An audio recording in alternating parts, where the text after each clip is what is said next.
Gates open, that up and racing, dayang-dayang, moving up is the favorite, Senor G to take the lead, running by the rail, Prince Carlo, Salazam running in between runners by the rail, Rompe Candado, Elgin pass approaching on the outside, Mogul, and trailing the group is Sugar Daddy by about 10 lengths up the leader as they round a 3/4 mile pole. Senor J in command by half length.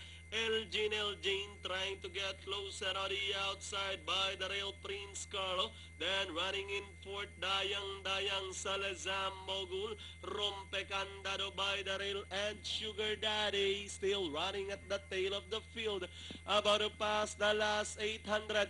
Senor G still leading the field. Moving up by the rail is Prince Carlo. Elgin drops back in third. Rompe Candado now running in fourth. Salazam still in fifth. Dayang fading out. Mogul remains second last and a long way back to Sugar Daddy. As they race to the last 450, Senor J still leading the field.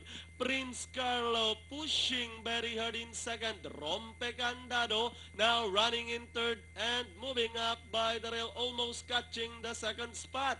With the last 150 more to run, Senor J, Prince Carlo once again in second, and Rompe Candado with the last 75 meters, it happens to be the favorite, Senor G.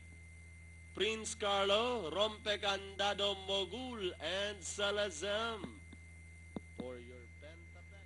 Okay, crossing the wire first, Napcho.